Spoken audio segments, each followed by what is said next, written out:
The following program does not have a normal intro because I was really too busy smoothing other things over to get it done. So, Ori? Hi, everybody. Good evening, everybody. Welcome to the following program. I'm yours, Joe Neerman, aka Good Lawgic. Hope your day's been going really well for you. I can smooth it out, and that my dulcet tones, which I think my voice is actually back now to full strength for the first time in like a week or so. And my soft, dulcet tones can help ease you into a nice, luxuriant sleep. That you're on some padded mattress somewhere, hopefully not in a padded room, and that you are comfortably sitting back and enjoying the soft, dulcet tones of Good Logic. I created my show tonight. Like I started working on it at like 9:30 p.m., which normally I do it, start working on it like 2 hours before that.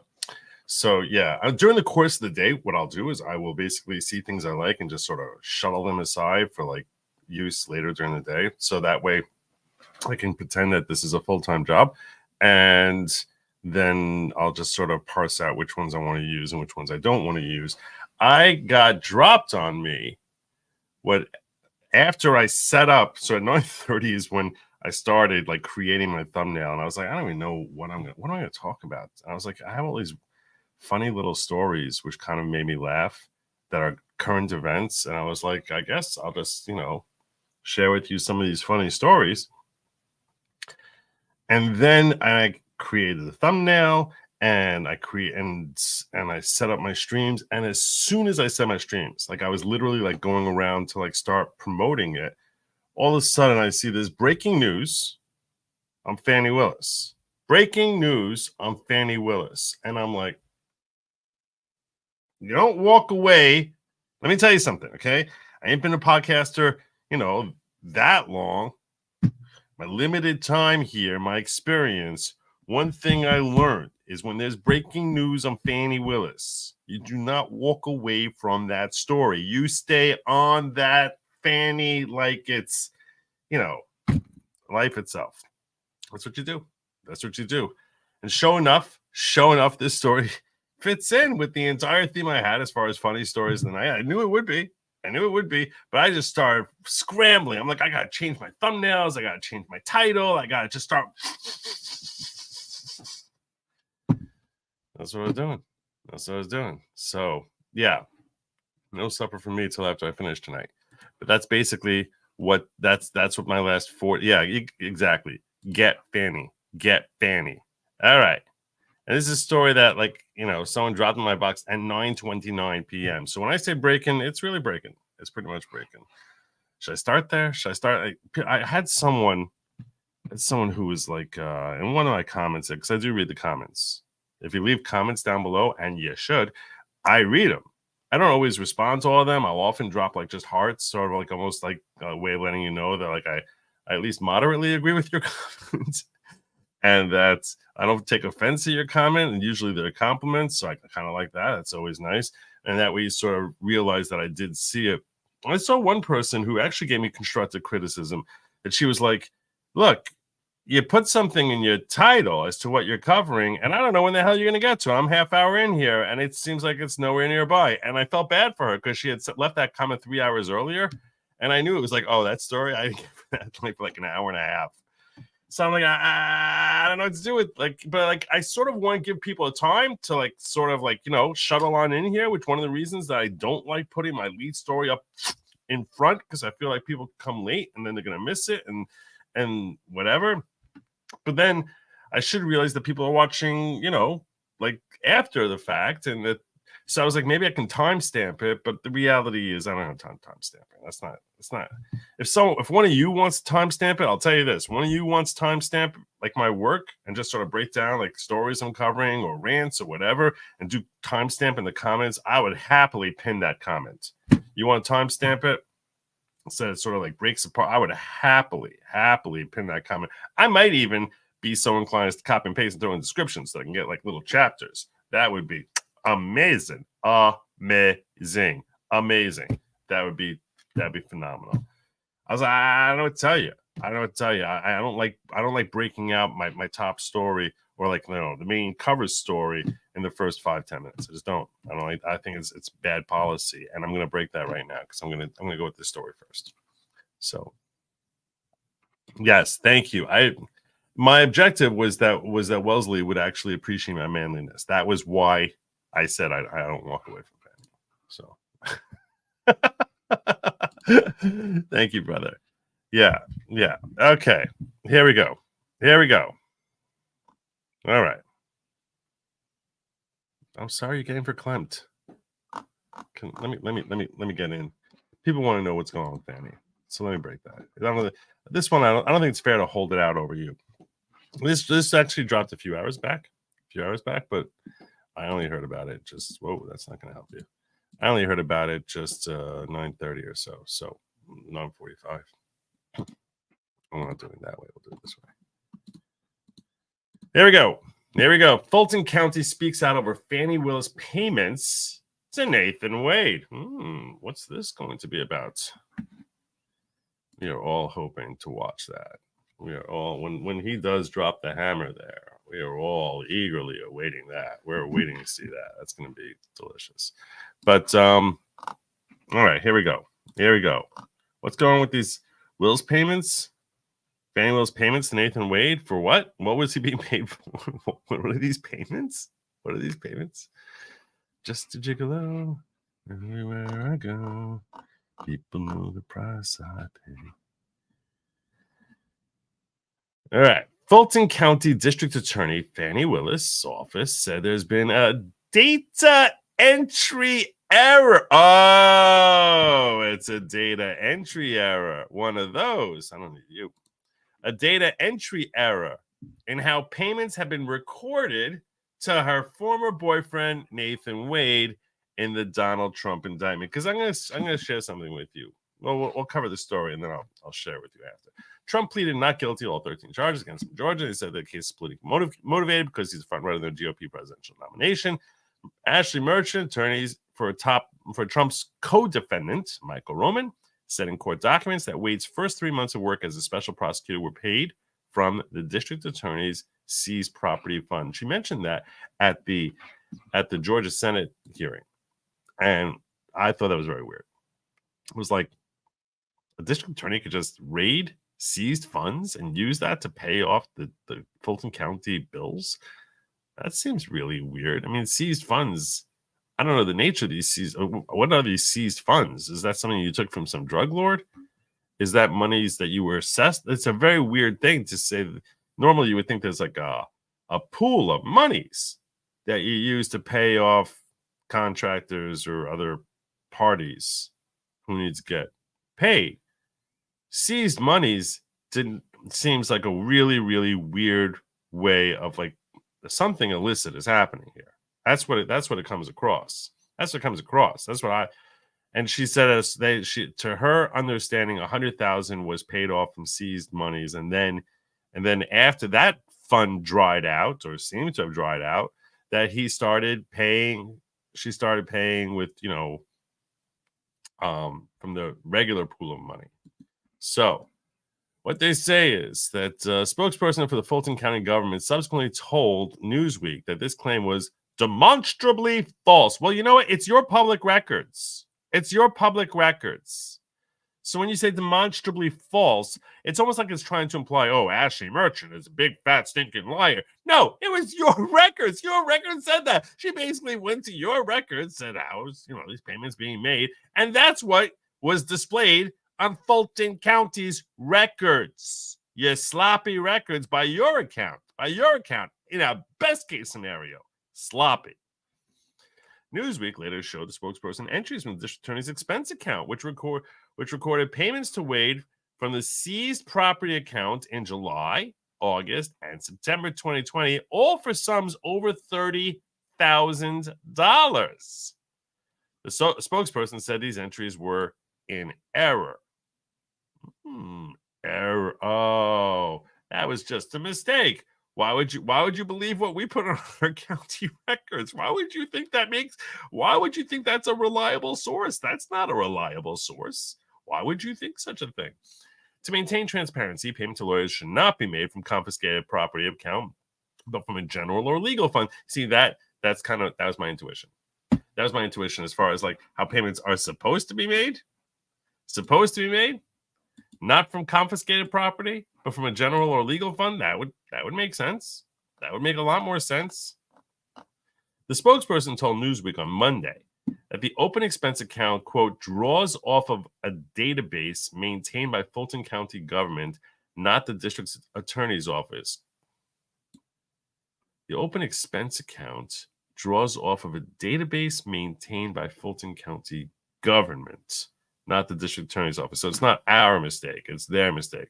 We are not able to assess why a data entry error was made in a database maintained by them. It's never their fault. Never their fault. Nothing here none of the shenanigans that are going on here are the responsibility of the Fulton County District Attorney's Office.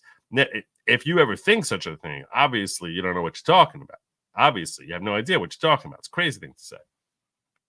In court documents and testimony to the Georgia Senate Special Investigations Committee last week, Merchant said that Fulton County's own records showed payments to Wade from the confiscated property account. That should have sent red flags to, the people in Fulton County District Attorney's Office as to, whoa, what's happening here? That's not supposed to be. That's not supposed to be. Confiscated property held by Fulton County's DA's office includes, for example, $150,000 in cash and $1 million worth of jewelry seized from the rapper Young Thug, who was arrested in May 2022 on organized crime charges, now being used to finance Nathan Wade's trips with Fani Willis.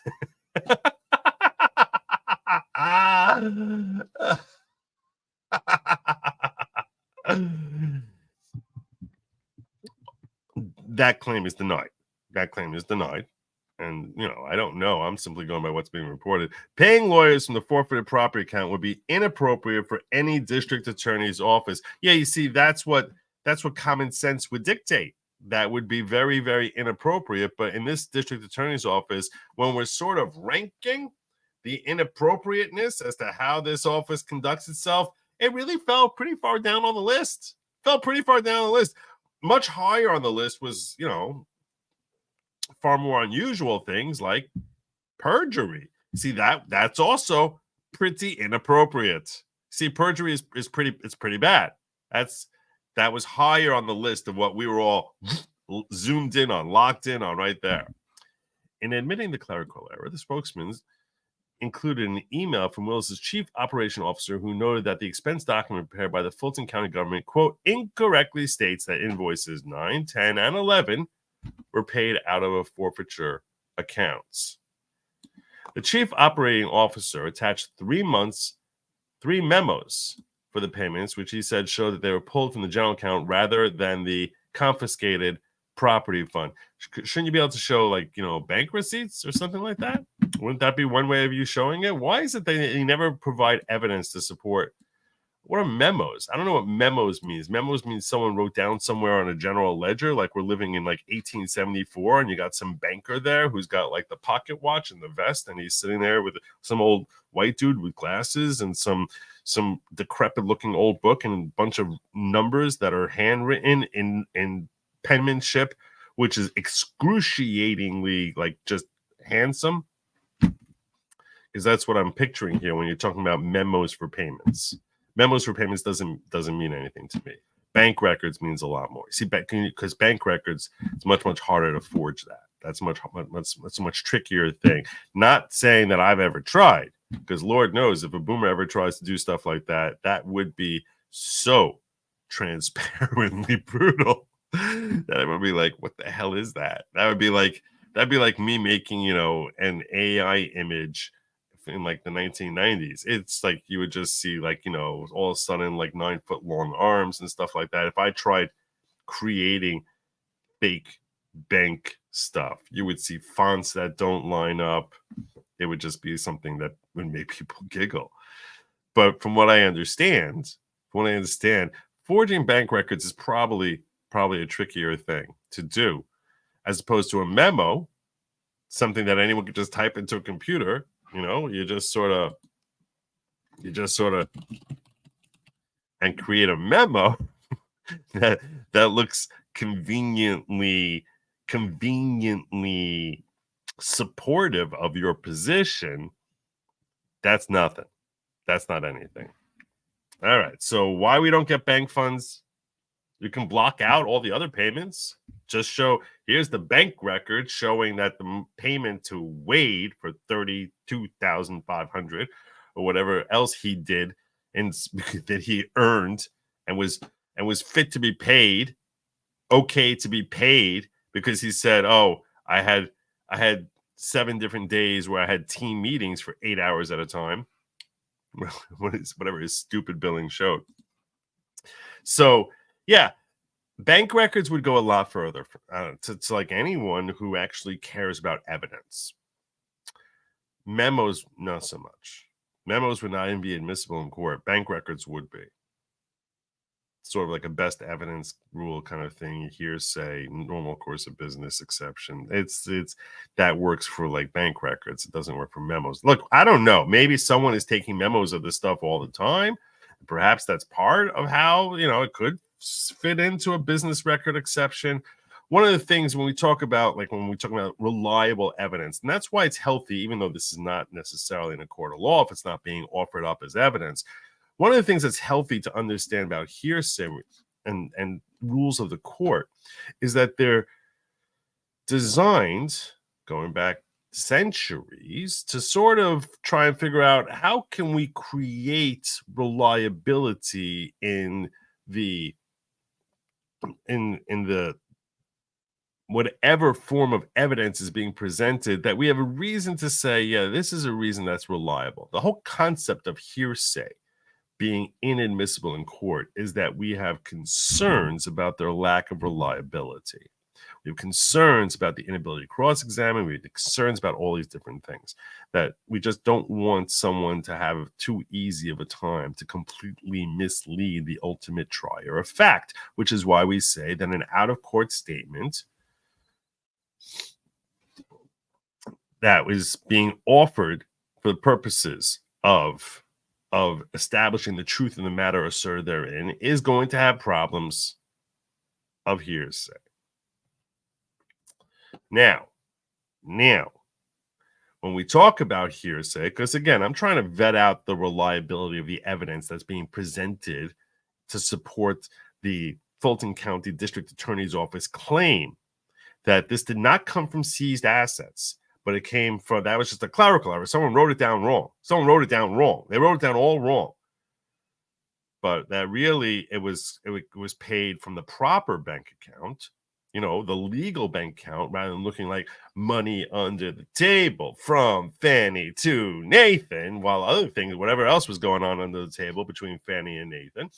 So we're just trying to figure out, okay, so what evidence, if you're trying to make yourself sound credible, if you could come forward with evidence which would normally be admissible in a courtroom, that would be more reliable. And when we talk about, and that's why I'm saying the yardstick by which we measure evidence in a trial setting seems to be somewhat exacting for the purposes of making sure that it's actually something that helps enlighten the trier of fact. In this context, the trier of fact is we, the general public, trying to figure out whether or not we should swallow this story that the District Attorney's Office of Fulton County is trying to present to we, the public. So I say to myself, okay, if I wanted the public to believe this story, what would I present? This is one of the reasons that when I was talking about the phone records that look incredibly damning for Fani Willis and Nathan Wade, that you have access to the phone records yourself. You have the capacity to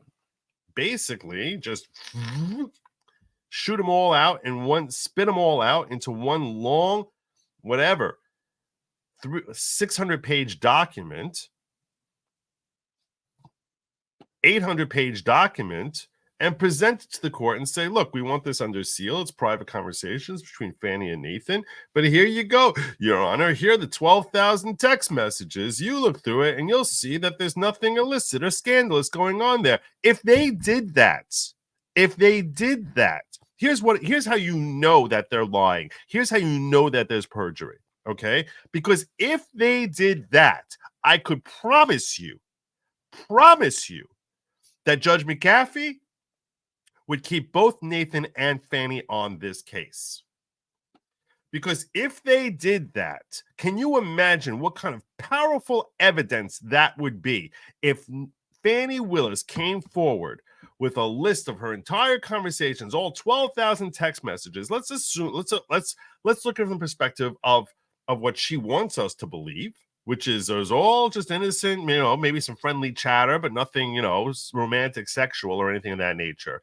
If you're Judge McAfee and you're trying to figure out, was there a relationship that was going on here that predates November 1, 2021 when he was hired, and you're presented with 12,000 text messages, which seem to be every text message between them for roughly 1 year prior to his hiring, and you are able to go through it and see nothing romantic in those text messages, what kind of compelling evidence is that? What more compelling evidence could a judge be looking for to find in Fani's favor that there was no relationship, right? I mean, that would be the most compelling evidence in the world. Everyone understands this. Anyone who's ever practiced law would understand this. I'm positive that if you had some naive person on her staff who believed her story, that he would go to Fani and say, Fani, why don't we just share your text messages with the judge, and then this whole thing will go away and our office can stay on here. And if that conversation ever happened between some underling of Fani's, which woe unto you if you're an underling of Fani for a variety of reasons that are both comical and serious, because when you're talking about being under Fani, figuratively or literally, that's not going to be a position that most people would enjoy. Referring specifically to Fani Willis. But if some underling actually had that conversation with her, we never heard about it. And for one reason or another, those texts never managed to find their way over to Judge McAfee. So the fact that she never actually gave those texts, that to me is the most damning thing in the world. That shows us that she knows that if Judge McAfee actually looked at those text messages, he would bounce Nathan out in a heartbeat, and probably Fani as well. That's it. She's the one who's telling us that. Her own refusal to share her text messages. Now, that being the case, especially just sign an affidavit that, yeah, this is, I did the best of my knowledge. These are all the text messages I had. Boom, boom, boom. And that would be so compelling to basically make this entire motion over. But she didn't do that. And there's only one logical reason that she didn't do that. It's because she knows those text messages are incredibly damning to her. Destroy her. Which means that when she swore that her relationship didn't begin until March or April of 2022, that she was lying on the stand and committing perjury. And that's a reason that she really needs to be removed altogether as district attorney. Forget about this case against Trump. That's a reason that she should be impeached, removed, have just destroyed. Her political career should be over like that, because that was the tell that she didn't give those text messages over. But I sort of am flying a little bit of field here, because I'm talking now about this story here with respect to the records, which are reflecting, which they're saying, hey, look, we have a memo. We have a memo. 3 memos for the payments. Well, what are these memos from? What the hell are those memos from? Why wouldn't you just give bank records? Put this sucker to bed. Anyone could create a freaking memo. These memos would likely not be admissible in a court of law. You would need to establish that there's some sort. The only way you could do that, because even when it comes to, because remember I was talking about the standard for court evidence. So even something in writing is deemed hearsay, because just because you write it, you type it out and print it out, doesn't make any difference than if you say it yourself. Same level of hearsay. Arguably, it's an extra added level of hearsay, depending on how you look at hearsay, but certainly hearsay. Certainly hearsay. Now, one could say, what about bank records? Is that not hearsay also? They would be. That's a good question. If you're asking that question, you're on the ball. If you're not an attorney, you're asking that question, you're on the ball, because that's a reasonable question to ask. Why is that not? And the reason for that is because we have a business record exception, which is that when records are being regularly generated and created in the normal course of business, not on an unusual type of event, but it's normal course of business for business records to be maintained and kept. And then you just basically snip out a relevant section of that. That has added reliability that we assume that whoever's entering this information was doing it properly, whether it was by computer or by human, that it was being done properly because they were looking to do their job properly and not looking to promote some sort of storyline that would be presented in court. So that's why bank records have far more reliability than some memo that some jackass wrote down. I don't even know. Was this a memo in some checkbook? Is this a memo in, I don't even know. Is this a memo that someone wrote down? Hey, I sent a payment off to Nathan Wade, and obviously I did not use the seized funds account. Like, what is the memo? What is the memo? What does the memo say? Can we see the memo? Can we see it? I mean, maybe Newsweek saw it. They said they attached 3 memos. You're going to share it with us? You're going to show us these memos? Show us the memos. Show us them. No, there's no showing us the memos. Why wouldn't you show us the memos, Newsweek? Why won't you show us the memos? That make no sense. That make no sense. Does specific account even matter in a grand scale? The reason, that's a good question, Mioville. The reason that specific account would be relevant is because it's indicative as to what type of games she played. We all know that initially she didn't get approval from the commissioner's office for her to hire her. That's one of the things Ashley Merchant raised in the initial motion that unfortunately Judge McAfee says, I don't care about that. I don't want to know about that. But so then you ask, okay, where's she getting the money from if she didn't get approval? And when I say approval, that they would agree to appropriate additional funds for this particular litigation against Trump and company. So when she didn't bother taking those steps, you sort of have to ask yourself how she planned on paying for this thing. Now, we know, and one of the things Ashley Merchant said, because this is a massive added expense of millions of dollars that are not that do not fall squarely in line with the type of prosecution that one would expect the district attorney's office to be expected to undertake. So you sort of have to ask, she would go to the commissioners, the board of commissioners, and say, hey, I'm planning on doing X, Y, Z. That's going to require this many more employees, staff, hours, whatever, and I need you to approve this expenditure, because when I hire more people, I'm going to have to pay them, and that's ultimately up to the Fulton County to agree to that. So you need to give your blessing to it and tell me how big my check is so I know how much money I can offer to these people I'm hiring. So she comes before them whenever she has any sort of special expenditure, and she asks them for approval for that. That is not what Fani Willis did here. In this particular instance, with the way Fani Willis decided to fund this, is that she went before the Board of Commissioners and she said, hey, Board of Commissioners, we have this whole backlog of cases going back from COVID in 2020. So we need to have a lot more money. I need my normal annual budget is $55 million. But I'm going to need to sort of bump that up by $4.5 million. And then she turned around and they're like, oh, yeah, that makes sense because you need more staff to cover the added volume of cases because things were backlogged. Okay, we get it. We were approving you for an additional $4.5 million. And then she turned around and said, oh, I'm going to use this money to go after Trump. So that's one of the things that Ashley Merchant pointed out, that this doesn't make any sense, that she never went to the commissioners for money to prosecute Trump and Roman and all the other folks, but that she basically claimed it was for a COVID backlog and then used those monies to pay off Wade and everyone else.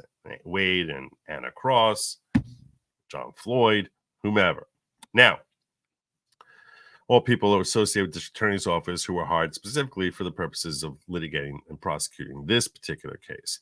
So, but at what point did she decide to do that? And maybe initially she was planning on using confiscated funds. That's what a lot of people are saying, that like maybe she was like, oh, okay, here's money that I can dip into. It reflects an attitude that rules don't apply to her. And she basically thinks that she runs everything there and that she doesn't have to follow the rules. So in that sense, as far as on the grand scale, what it basically does is a reflection of her mindset, that she's very sloppy with money. She's very sloppy with how she handles things. She's very sloppy with crossing her T's, dotting her I's. She's very sloppy with respect to maintaining organized records. She's very sloppy with respect to her integrity. So in all these bases, Now, arguably, I'm going to tell you this much. One last thing I'll point out about this. The one area that we attorneys are directed from like the moment we step into law school, practically, certainly by the time certainly in your second year, every law school will pound into its students, do not play with money. Never, ever, ever play with money. And the reason for this is because every ethics board that they find an attorney who is stupid enough to play around with assets will destroy that person's career. Because there are a few things that give the legal profession a black eye that are greater than an attorney who basically is taking someone else's money, and we hold a lot of other people's monies. At any given time, attorneys across this country are probably holding trillions of dollars of other people's money. So I know a lot of people say they don't trust attorneys, and trust me, we attorneys have earned that reputation. But the reality of as far as how things function in this country, there are trillions of dollars that are being held in trust accounts across this country, which are under the control of an attorney who's not his money or her money. So one of the things that we know gives the legal profession a great stain is if someone says, oh, you know what, there's extra money in here. No one's going to notice if I sort of dip my fingers into it and my fingers get a little bit sticky while my hands are rummaging through that money. So that's why the ethics committees clamp down hard on people who play games with respect to their bank accounts, especially their legal bank accounts. Now, given that that's the case, Fani Willis most assuredly heard these lessons the same as any other person who ever attended law school would have heard, that you don't play with money. That's a no. No, no, no. I don't care if you're starving. I don't care if you're homeless. You don't play with money. Not someone else's money. You don't. And here's Fani Willis basically going into seized assets and saying, oh, I'm going to use this to pay off my boyfriend. Like, that's insanity. That's crazy. That's why it's a big deal. Great question, though. Great question. Money's fungible. Who needs proper record keeping? Sure, they filed gap accounting. Maybe and New York DA needs to go to Georgia. It's okay. And while that is all about record keeping in the New York case, and I am going to get into the New York case and start breaking that down for you shortly. I know there was a motion that was filed today by Trump, which he was looking to get that pushed back and basically saying, look, presidential immunity is the issue of presidential immunity is, and the scope of it is pending before the Supreme Court. And we're supposed to be starting my trial on March 25th, which Joe Neerman on Good Lawgic is going to be live streaming my trial. This is Trump talking on March 25th. But I'm hoping that you could push it back, because for all we know, the Supreme Court's going to say I have presidential immunity, and this whole case will go away. So why should we go through a trial when the Supreme Court might come down and say there's immunity for all these charges that are raised in New York? I was thinking about breaking that down for you. I will tell you it's somewhat dry, and I have pity on you. And in my heart of hearts, I don't believe that motion is going to be successful. I do not believe that Trump's motion will be successful. So the reason I don't believe it's likely to be successful, is because the charges relate to how he kept his personal records. The nature of how what the Supreme Court is reviewing, as framed by Trump's own attorneys, and had to be framed this way in order for him to have any chance of them even granting it certiorari, was that he said that anything that a president does in the orbit of his presidential duties should receive presidential immunity.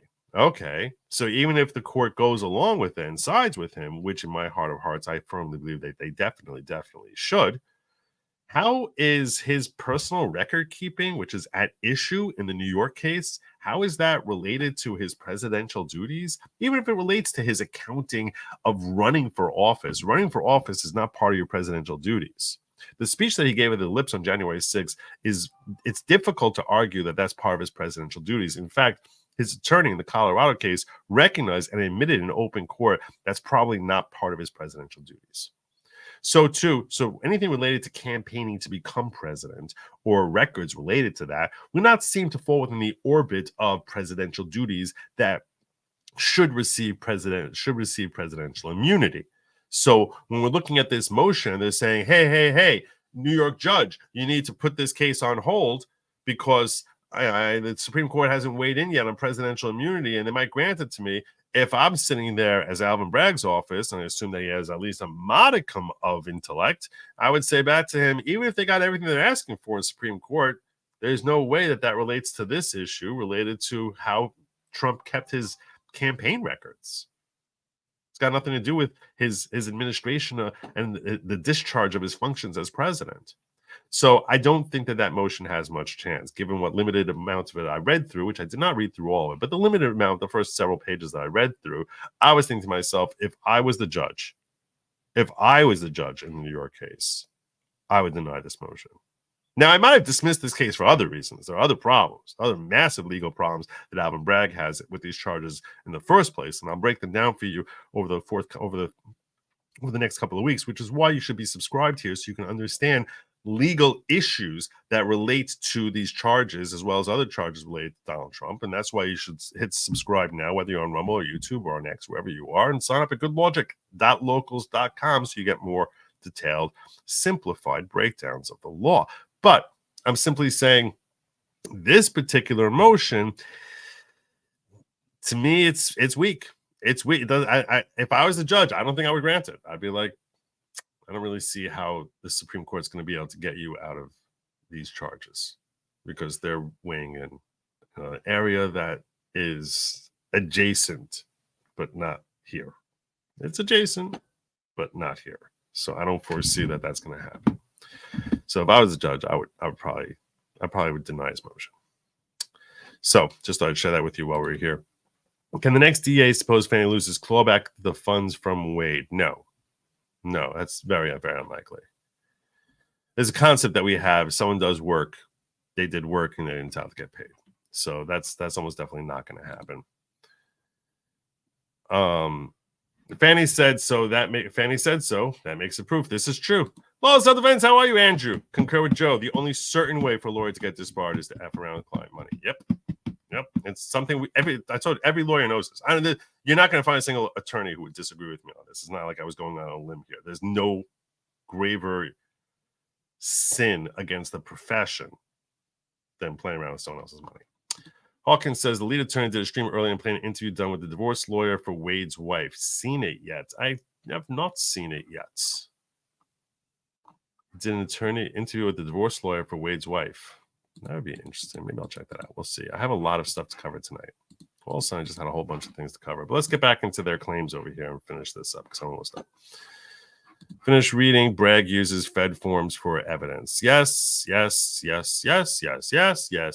part of the legal issues. Jesus freak. You're correct.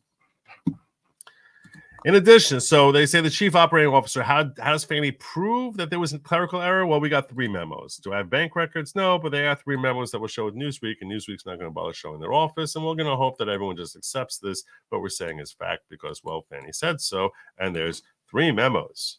I could write a memo right now. I mean, that's how empty 3 memos is. It's so stupid. In addition, the chief operating officer provides several reasons why the money would not come from the forfeiture account. Okay, what's your logic? Including that the DA's office has state and federal forfeiture accounts and only holds the money in the account. Okay. The funds in the Georgia confiscated funds account are always kept low and would never be able to make payments of over $30,000 a month to a lawyer. That doesn't really mean anything. Not if the money came in at the right time. That's not really proving anything. You're not saying that they're honest. You see, if they had the bank records, they wouldn't need to come up with all these different philosophies. This is the same thing like I was saying, that she could have proven herself by saying, here are my tax records. So too, she could prove herself by saying, here are the bank records. It's really that simple. You don't have to sit here going through your old hoops and playing limbo with someone playing some Mexican music while you're sitting there arching your back trying to figure out, how do I fit under this pole? I can't get under this pole. Oh my God. And we know that Fani is constantly trying to fit under a lot of poles. So why are you going through all these stupid contortions? Just share the freaking bank records. You can blot out all the irrelevant things and just highlight the Wade payments. We all know how much the Wade payments were for. We all know. It's there in black and white. Everyone knows how much they're for. It's $35,000 a month, month after month after month. Once in a while, it was all the way down to $32,800 or something like that. But it's like, yeah, we all know what it was for. So why don't you just show these friggin' payments? Show them being charged in those dates and those times from the proper account. It's not that hard. It's not that hard.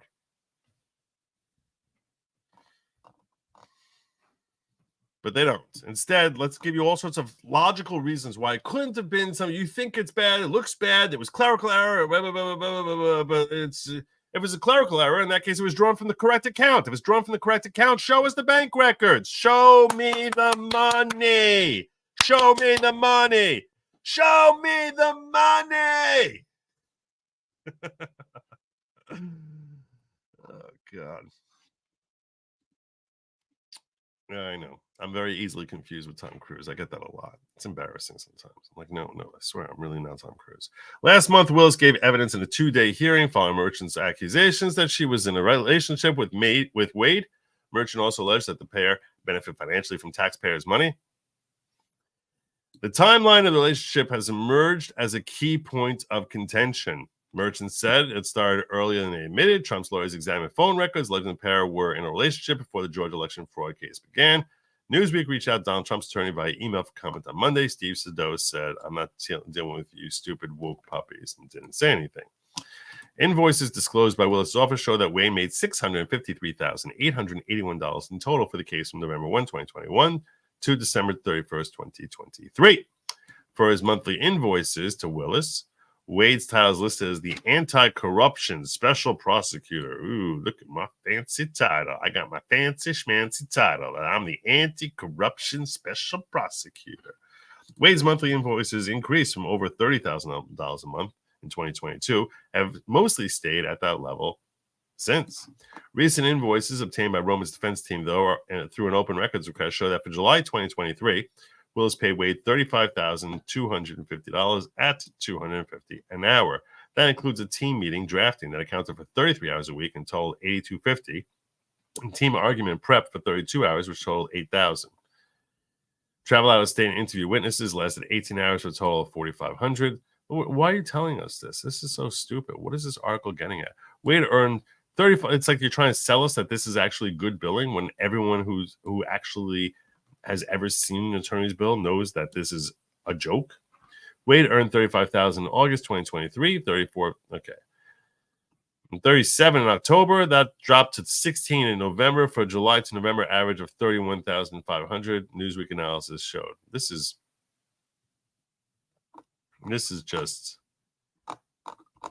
crap reporting. That's just crap reporting. I don't know why. I don't even know what the whole last 3 paragraphs are about, like what the point was. Robbie Ray went through the motion earlier. From my understanding, it's more focused on the evidence that Bragg is trying to present. If it's a result of presidential duty, then it's inadmissible. Inadmissible. See, I appreciate you bringing this to my attention, Octavius. That's a lot stronger. Now you're trying to say their evidence would be inadmissible. Would immunity mean that evidence is inadmissible? That's another leap in my mind. That sounds like a bit of a leap. Just because you're immune, that doesn't mean that the evidence related to the charge would be inadmissible. Now I need to look through the motion again because I don't want to shortchange it. And it really sounds like I may. I don't want to risk shortchanging it. But I appreciate you calling that to my attention, Octavius. I sent an interview on X, very informative. All right, let me see. Everyone wants me to look at this interview. I got all these other stories I got to cover, but let me see this interview here and how long it is.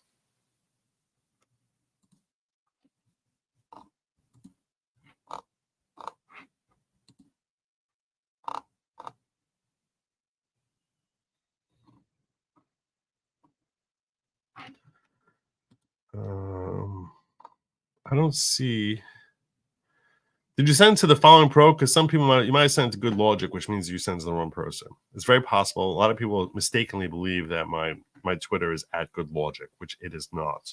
Someone else has absconded with that. So I am at the following pro. I don't see anything from you. at the following pro. So I like that. Put the week in Newsweek. That's pretty funny. So yeah, all right. Let me see if I can find. Let me see if I can. Let me see how long the interview sounds like. It's gonna be an hour. It's not gonna be 10 minutes. I know that.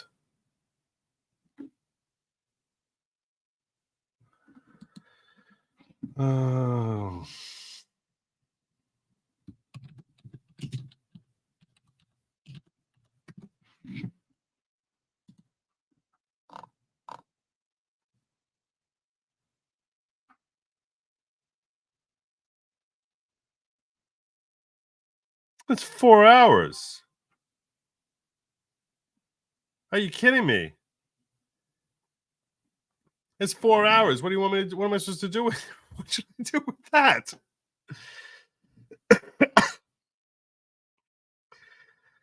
What am I supposed to do with that? What do you want me to do with that? What should I do with that? Oh my God. 4 hours. Whew. Yeah, I don't think I'm covering that now. I don't think that's happening. All right.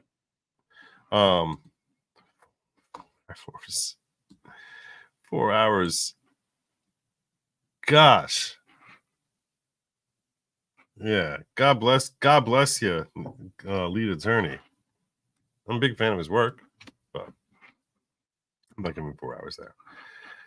Let me make sure. Let me see what's going on here. I'm having a problem with. I'm having a problem with Rumble, but okay, I found you here. Yeah, I can play it at 100x speed. That's a good idea, Palmer-wise. Very, very helpful.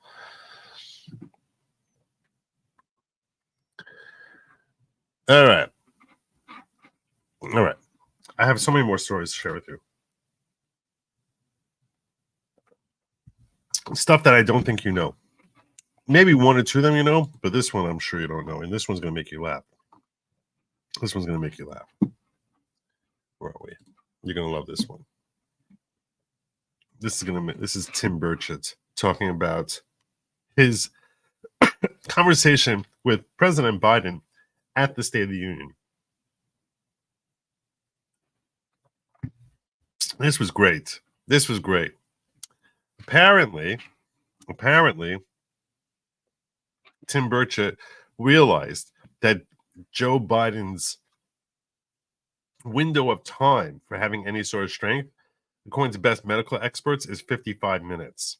You remember how it took forever for him to get down there? Like it took him like 15 minutes to get down there. The reason for that is because apparently a whole bunch of Republicans were intentionally stalling him for the purposes of exhausting him, so that way he would run out of steam. That would and be able to, and wouldn't be nearly as strong as he got to the finish of his speech, which to me is hilarious, friggin' hilarious. So with that, you know he's medicated. This is what he was telling Steve Bannon. This is great. This is so great. This to me is hilarious. You know he's medicated, and he has a very limited time. I was told by actually a member of the medical profession in the Democratic Party that he probably had about 55 minutes. Oh my God, that is so good. Oh, that's so good. So good. So Matt Gaetz and Boebert are standing over there beside me, and Matt says, Burchett, do one of your endless stories, and let's see if you can double the time you delayed him from last year. So I leaned over to him and I said, Mr. President, I said, my brother used to have a 1972 Chevy Corvette, had a 350 in it. And he says, really? And I said, yeah. I said, a girl asked me out one time to a Sadie Hawkins dance, and so my brother let me take it. I said, that was 1980. And then I said, I peeled out in the park. It's like, this is what he's talking to. These guys marching down the State of the Union. You wonder what everyone's talking to him about when he's going down there? He's talking about his car and being asked out to a Sadie Hawkins dance 40 years ago. Oh my God. I was wondering what the heck are they all talking about for so long while it's taking him. It's like everyone's gathered around him having all these long conversations. All these Republicans seem to be so nice and friendly to him. What the hell's going on here? No, this is strategy. Parking lot of Brunswick Billiards. And so my brother let me take it. I said, that was 1980. And then I said, I peeled out in the parking lot of Brunswick Billiards. And then I said, let's see, I said, I started talking about the vet and how I peeled out. And then I said, you know, my wife and I really like chocolate chip ice cream. And then he just looked at me like, wow. And he goes, really? He said, so he started talking about chocolate.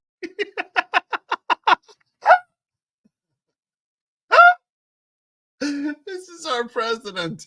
Our president gets stopped on the way to the State of the Union to have conversations about how flavorful chocolate chip ice cream is. Chocolate chip ice cream. My wife and I really like chocolate chip ice cream. And then he just looked at me like, wow. And he goes, really? He said, so he started talking about chocolate chip ice cream. And then he asked me if he could have Kelly's phone number. And I thought, you creepy old dude, I'm not going to swap wives with you. Yes, Tim Burchett. I asked Representative Tim Burchett for his wife's phone number. What the hell is that? What the hell is that? Why are you asking for his wife's phone number? Can you ever have some rando old dude ask you for your wife's phone number? Just out of the blue? Oh my God. And then he got away from me, and Matt said something like, see if you can get him back, Burchett, or something. But then he came back and he started, and I said something, hey, have you seen those new Corvettes? And he said, yeah. He said, man, they're nice. And I said, yeah. I said something about they kind of remind me of Ferrari or something. And then I said, man, they're really fast. And he said, yeah. He said, they'll go 0 to 60. And he goes like this. And he paused, just this awkward pause. And he said, in 1 second. And I was like, what? I was like, man, your eyeballs would be pulled out your ear holes. You know, that guy. Oh my God. This is the President of the United States. This is the President of the United States. Oh my God. Oh my God. This is such a great story. And he paused, just this awkward pause. And he said, in 1 second. 1 second. And I was like, what? I was like, man, your eyeballs would be pulled out your ear holes, you know, at that kind of speed, you know, it's like fighter jet stuff. And then he goes, they're electric. And I said, I ain't no fan of those electric ones. And then I just turned. I turned from him at that point, and then it was over. But it was interesting. And, you know, because everybody wants to, people talk to him about national policy things. He doesn't have a clue about what's going on. He didn't know the little Lakin girl. He didn't know anything. He is completely clueless. It is. He knows about ice cream and Corvettes. Really. So there you go. There you go. I thought that was such a great story. That was such a great story from Tim Burchett. He's saying you need this link, goodlogic.locals.com after the show. I share it with subscribers, all my source material. I plan on doing that tonight after the show is over. So yeah, and so that's goodlogic.locals.com. I provide all my source material. It is for subscribers, but if you can't afford it, I hook you up. That's what I do. You bro, I got you. I'll hook you up. I'll take care of you. We're good. You and me, we're good. All right. Next story up. This one to me was personally rewarding. Funny story. You'll remember that kid, that cute little kid, like 6, 7, 8 years old. I don't know. He can't be more than 8. The Chiefs fan who had like the black on one side of his face and the red on his other side of his face. And Deadspin did a whole article about how the Chiefs had to do something about the racism of their fans. And they showed the black half of his face and the multicultural appropriation because he was wearing a big Indian headdress. And the appropriation of Indian culture when it turned out that his grandfather was actually actually happened to be, even though he's a Chiefs fan, his grandfather happened to be the chief of a tribe. Yeah, well, that story has had a happy development that I'm very eager to share with you all.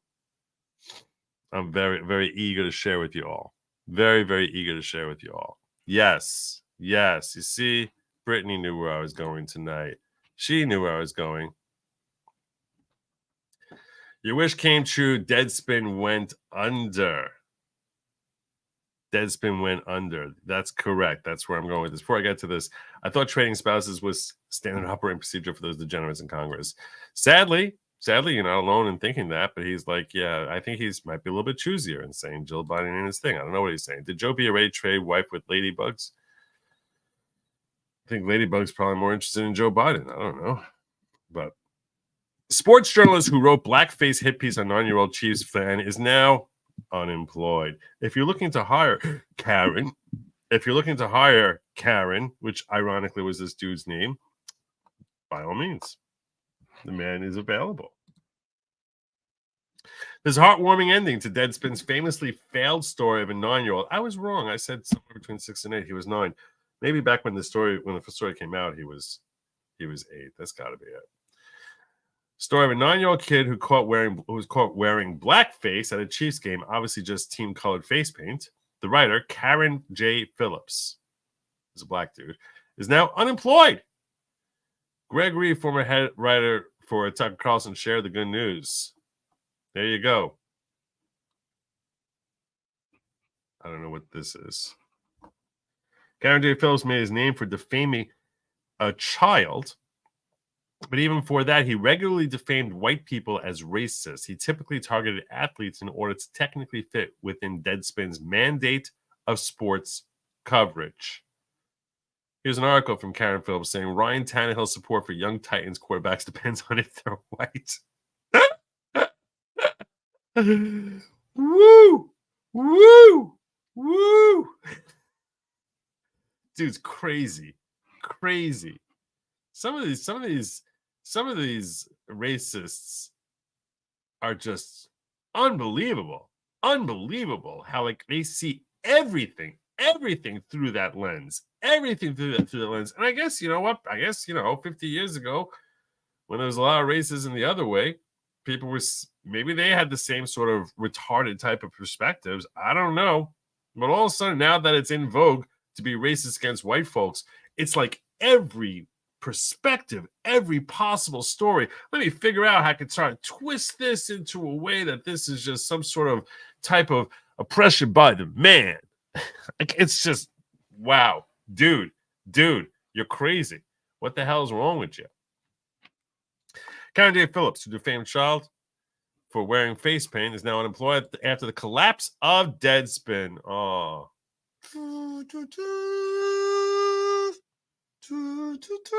I should read this with the proper tone in the background here.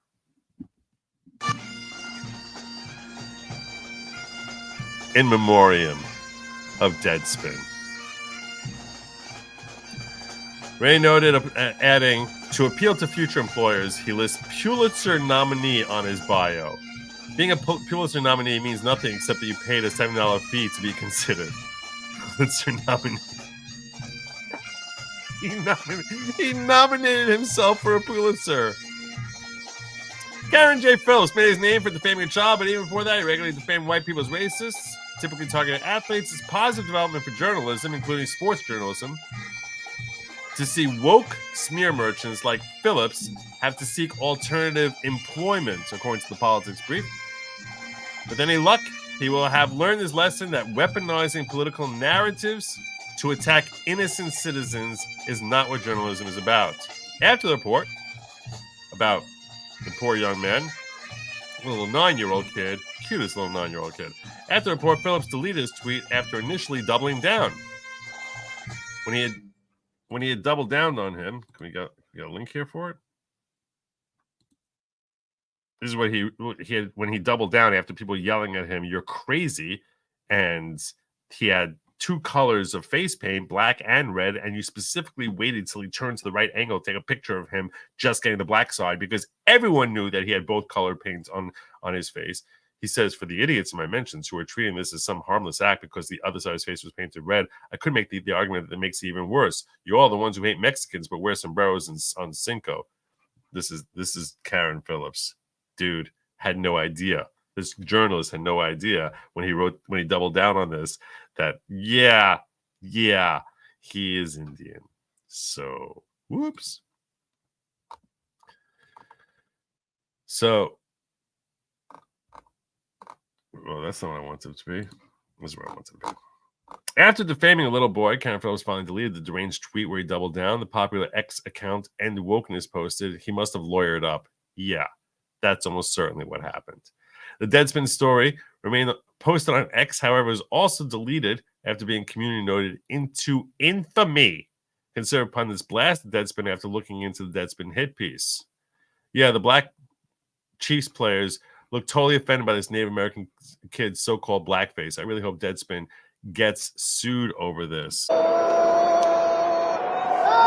They froze it when they took a picture of him with that profile. And that's how Karen Phillips framed it as the Chiefs really need to do something about their racism problem with kids wearing blackface and then doubling down on the racism with their Indian headdresses.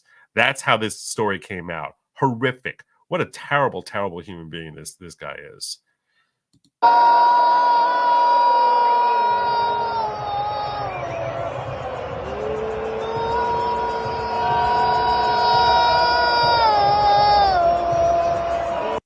Such a cute little kid. Here's the backstory. During CBS's broadcast of a Kansas City Chiefs game, the camera caught a glimpse of a young fan wearing Native American headdress and only showed the right half of his face, which was painted black. Instead of doing more research, woke sports media sites like Deadspin accused the kid of wearing blackface, a demeaning form of mockery of African Americans popular in the 30s, and have since failed to retract their accusations, despite the abundance of known facts flying in the face of their half-baked narrative. You see how they did that? Half-baked, half-face, half-baked, half. The main problem is that the left side of the child's face was painted red, plainly repping Chiefs colors, while the other half was painted black. Any thinking person knows that this would not be blackface. In addition, wearing a Native American headdress has nothing to do with blackface. It flat out makes no sense. Deadspin published a hit piece on a little kid for wearing face paint on his team colors. The popular X account End Wokeness remarked, they even used a camera angle to make it look like he was wearing blackface. I hope he sues them into oblivion. It would be bad enough to just write an attack piece on a child while pushing an ignorant political agenda. But the writer of the piece, Karen Phillips, even doubled down. Lives a TikTok remarked on the situation, saying, shame on you trying to ruin young child's life. Hope he sues you for defamation. How soon they forget, Sisman Thomas said while referring to Nicholas Sandman, who prevailed in his defamation lawsuit against corporate media. I hope the parents sue. The Deadspin hit piece was inexcusable. Let's hope woke journalists think twice before writing half-cocked pieces again. But you need to explain how he's out of a job. You need to explain how he's out of a job. Yeah. Well, apparently Deadspin is no more. Earlier today, I'm going to share this with you from memory, what I read several hours back. Earlier today, Deadspin was bought out, and all their local journalists were told that they were fired and given less than 30 minutes to clean out their desks. So, along with all the other Deadspin, which, frankly, a hit piece merchant like Deadspin, which is so excited to promote crap journalists like Karen Phillips, I'm nothing should please America more. Then that's what happens. You go woke, you go broke. Adios. You all can sit there, pound the pavement, hit the unemployment line, sign up to try and collect your checks so that you can figure out how you can cover your monthly bills. And hopefully, if you ended up homeless, it would serve you right. Because you're a terrible human being. You ruin people's lives for no reason other than try to just find some way to stoke greater division in this country, and any horrible thing that God decides to drop upon you. It seems fairly fitting. It's hard for me to think of something that would be like a not fitting calamity to occur to the likes of a Karen Phillips. I certainly am not advocating for anyone to go out there and directly harm him physically or in any other way. Definitely not saying that. I'm simply saying if a piano fell from the sky and landed on him in a cartoonish type of way, making that whole sound when it lands, and happened to strike some part of Karen Phillips, a lot of people would think that's karma. I think that's a little harsh. A lot of people would call that karma. Definitely, and I'm serious when I say I don't want anyone to harm him. But yeah. If the Lord works in mysterious ways, and for today, what we have is Karen Phillips unemployed. So good luck. But he was nominated for Pulitzer. He paid $75 and nominated himself for a Pulitzer. So yeah, obviously very skilled writer. Very, very skilled writer. He's really, really good at what he does. He's so good at what he does.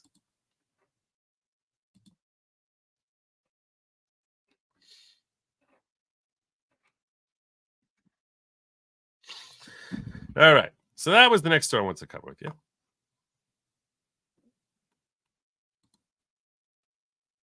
The interview is 26 minutes. Attorney for Special Prosecutor Strange's wife, Jocelyn Wade. You will laugh at the lies. Okay, so now that's not 4 hours. That's something that's more interesting to me. Why don't I see it from you? Why don't I see it? I was obviously looking at the wrong thing.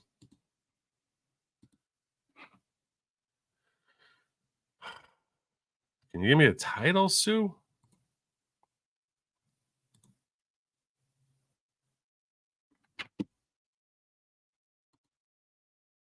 God bless you, Allegan. Thank you. That'll work. Locals will work.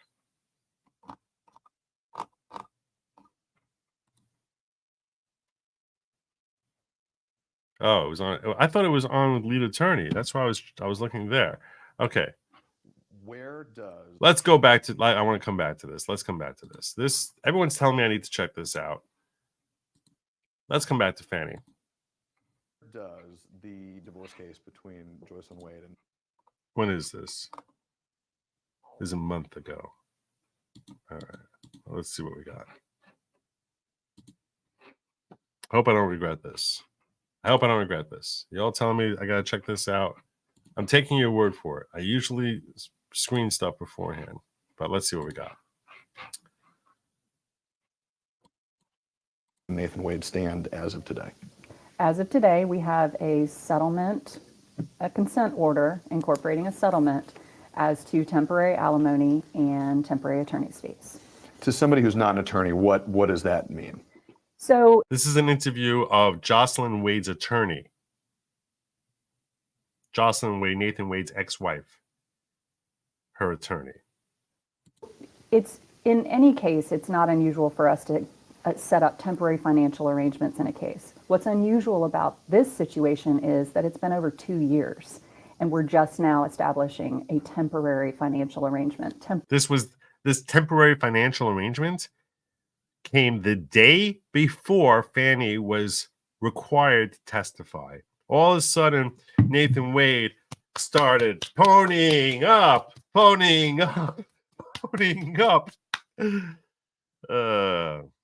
Temporary support for my client who is not the earning spouse. So, and that's because of how this case has gone.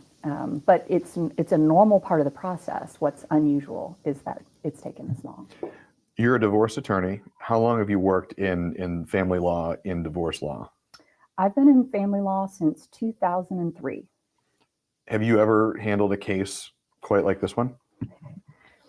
No. No. Well, as far as the facts go of the case, there's not a lot unusual about it. The circumstances surrounding the case, that's what makes it unusual. Elaborate on that a little bit for me.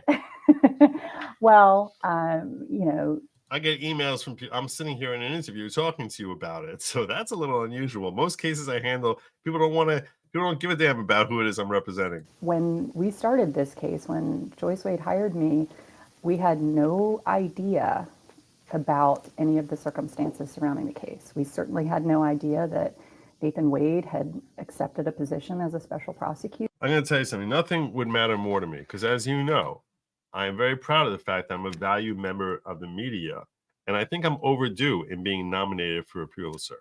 So I appreciate you going the extra mile in making sure that I receive the proper accreditation for the high level of reporting work that I do as a member of the media. So I thank you.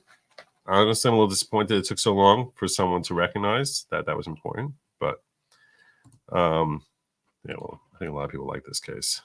I think a lot of people like this case. Let's see what we got here. Peter.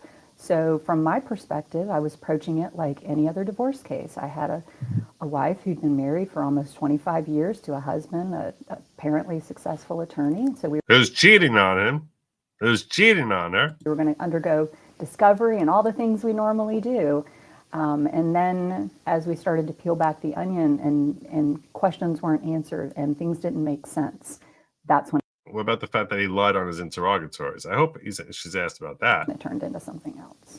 You mentioned that when you came onto the case, it was your understanding that you didn't know that Mr. Wade was working as a special prosecutor. Correct. There have been people who've caught that. You mentioned it in some filings seeking additional discovery materials over the more than 2 years now that this case has been proceeding. And there have been And to be clear, divorce proceedings commenced the day after he was hired as a special prosecutor. So throughout these divorce proceedings, he has been a special prosecutor. folks who've wondered how that could be. So I just want to put it to you, why didn't you know that Mr. Wade was a special prosecutor until at least somewhat fairly far along in the process? Well, I can tell you that to the extent that it was public knowledge, it wasn't in any public circle that I was a part of or that Joyce was a part of. And we did not actually learn that he was the special prosecutor until around the time that the indictments came out. And in discovery, we asked about sources of income with specificity, and the answer that we received repeatedly was Nathan J. Wade, PC. So we didn't have Which is not any kind of answer at all. any information, objective information that would tell us anything about that until it became a source of public information. And that's when we started down the hole of trying to get information with regard to his income. Those were the things that weren't making sense. He didn't seem to have very much in the way of income, but he seemed to have a lot of money at his disposal. Didn't have much in the way of income before he was hired by Fani. Interesting. Successful career, successful practice. Nathan Wade. Oh, he a judge for 12 years. That's what I heard in a church speech. I don't hear many church speeches, but I heard one church speech which was talking about how he was such a successful black man, successful, smart, experienced black attorney. That's what I remember hearing that describing Nathan Wade. But apparently, when he's talking to his ex, he's like, I ain't got no money. I ain't got no money. And when we learned this, that's when we started doing subpoenas to Fulton County and open records requests to figure out what on earth is going on. You mentioned something that I want to kind of circle back on, open records requests and the subpoena. I think the divorce case really got dragged into the national spotlight when you subpoenaed Fulton County District Attorney Fani Willis to sit for a deposition in this case. And I want to spend a little bit of time talking about that. And let's start here. DA Willis tried to quash that subpoena. There was a hearing. The judge stayed the subpoena at the time. Before that hearing, DA Willis filed a motion in response trying to quash the subpoena. And she wrote that your client was using the legal process to harass and embarrass the district attorney. And I'm quoting here, she said in her filing that doing so was obstructing and interfering with an ongoing criminal prosecution. What did you make of that when you read it in her filing? I was astounded that she would make that type of assertion against an individual, another member of the bar. Do you not know who she is? She Fani Willis. Actually, what she was trying to do, but she Fani Willis. I don't take too kindly to people threatening my clients or myself. And that's what it felt like to me. It went too far. Yeah. You took it as a threat of criminal prosecution. Correct. That if we proceeded with this, but I'm Fani Willis. You can't get in the way of me when I'm trying to go after we would justice. be prosecuted criminally for it. That's how I took it. Did you raise that concern in a response filing of your own. Did you ever hear a response from DA Willis about that? Let's talk about the subpoena specifically. You wrote in a motion, and this is where we have to peel back a little bit from the legalese as best we can, although, we'll hash it all out. But we want to be sort of as clear about all this as we can, because there's a lot of motions and counter motions. And, oh, yes. And that's the nature of these things. But you wrote in one of your motions in support of the subpoena to get DA Willis to sit for that deposition. You wrote that you wanted to depose her to gather information about the nature of the relationship between DA Fani Willis and Nathan Wade. And in that filing, you wrote that it was your belief that the two of them were engaged in a romantic relationship. Correct. What kind of proof do you have to support the notion that Mr. Wade and DA Willis were engaged in a romantic relationship? So let me say one thing about the subpoena. When we first issued the subpoena, we didn't list the reason for the deposition, and we did that on purpose. It was only after her filing that, when she demanded to know why we were going to ask her questions, that we reissued the subpoena with that information on it. I just want that out there. But we received documents. Like I said, I did the, sorry, I'm jumping around.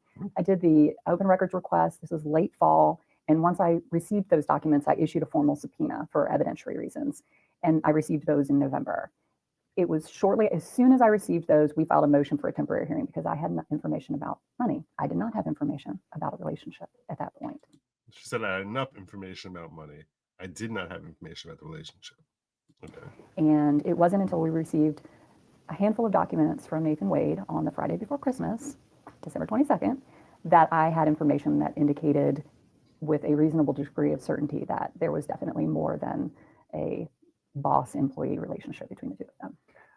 When you say information, help me understand what that is. Yeah, stop being so, don't be coy. Don't be coy. You know what we all want. You know what we want. Give it up. It's the natural question of anybody who watches this is going to be, okay, what was it? So you say you obtained information. What information did you obtain? What proof did that show to you that there was a relationship between DA Willis and Mr. Wade? I received documents that indicated, as you've seen, that they have traveled together, ostensibly not for business purposes. I can't think of a business reason for them to have gone to Aruba or to Napa Valley. And we've issued subpoenas as a result of those documents that we received from Mr. Wade that have gone further. When you say gone, why won't you just talk? Like, what is this, like, all of a sudden? I feel like this guy has to, like, basically reach into her mouth and just yank the tooth out. Just spit it out. Spit it out. I'm gonna slow it down just so I don't miss nothing, because I feel like I'm not getting much so far. Further, the latest that I've seen in the public record so far are the exhibits attached to your response to the emergency motion seeking to quash. And I agree with you. I'll take a pass on using this attorney also. Social circles, no. Like, really? Real in-depth research about Wade? Yeah, seriously. That is a sweet scorpion pin. I'll give her that. But okay. Did you watch the McGregor video? Not yet. I haven't seen it yet. No. Can you resend it to me? Because I don't remember. I don't remember where it is. So maybe you can resend it to me. I'll check X for it. The subpoena by DA Willis. There were purported credit card statements in there that showed some flights booked for both Mr. Wade and DA Willis. You say that you've obtained new information that goes further. Can you elaborate on that? Spill I it! don't know if I should at this point. Why not? We have, let me answer it this way and tell me. We have issued subpoenas based on specific items contained in those documents, and we've received information back that gives more detail with regards to what we learned in those credit card statements. Can I actually show you, and maybe you can help me understand the credit card? Now, the credit card statements that she's referring to are evidence that he paid for lodging on cruises and flights and things of that nature. All that stuff would seem to relate to trips that they took after March or April of 2022. So I don't know if that's going to be helpful in the context of trying to establish the nature of the relationship between them prior to his being hired on November 1, 2021. So if that's all she's got, I don't know what she's going to be able to be of much help to the public at large as to the criminality or the pejorious statements of Fani Willis. Statements better. I have them here, and sometimes I'm a visual learner sometimes. Absolutely. And one of the things that I noticed is that the credit card statements themselves show flights to San Francisco and Miami booked on behalf of passengers named Nathan J. Wade and Fani Willis. But you, in your filing and in our conversation here, have also mentioned trips to Aruba and other places. Can you point to where in these credit card statements those pieces of evidence come up? I don't think that the Aruba trip is actually in these credit card statements. It was a part of the cruise that they went on, the Royal Caribbean cruise that's in here. They flew in and out of Miami, and from Miami they flew to Aruba. Okay. And it's your belief that that was a romantic getaway? Yes. Did Joycelyn Wade have a sense that, I can take this back from you. Did Joycelyn Wade have a sense that this was happening? She did not. One of the things that some folks have asked about, and I want to make sure you have a chance to elaborate on it however you choose.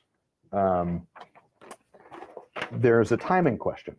So the subpoena to DA Willis to testify in the ongoing divorce case came on January 8th of this year. On the same day, a defendant in the ongoing criminal case in Fulton County filed a motion to disqualify DA Willis, also alleging that DA Willis was engaged in a romantic relationship with Nathan Wade. So on the same day, two separate allegations of the same romantic relationship. There are those who've wondered whether you coordinated efforts with anybody who's seeking to disqualify DA Willis from the criminal case. That's a good question. That's a good question. To those people, what would you say? I would say absolutely not. We didn't know about a potential romantic relationship between Nathan Wade and Fani Willis. And those of you who are calling BS on this, which I imagine a lot of you likely are, you're probably missing an important point. You're probably missing a very critical point, which is it was around this time, perhaps in the week or so beforehand, that his divorce records were unsealed. So it could be that Ashley Merchant was getting, so she's saying that these records started coming in around then. The records are unsealed at that time. So it could be that both she, this attorney, and Ashley Merchant were actually learning and going through his records at the same time and being like, whoa, what the hell do I have here?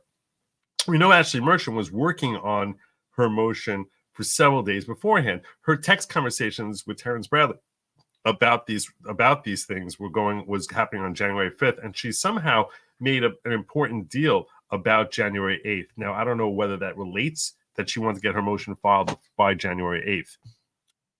So Ashley was working on it for a few days, and things got really heated in her office as far as getting this out in a timely manner. I don't know why it is that Ashley Merchant felt that January 8th was a significant date. I mean, you might think it's significant if she knew that this attorney would be filing something. But as far as them learning the information at the same time, that kind of would make sense. Even if it was sealed, this attorney would have had access to it. Ashley Merchant would not have had access to it.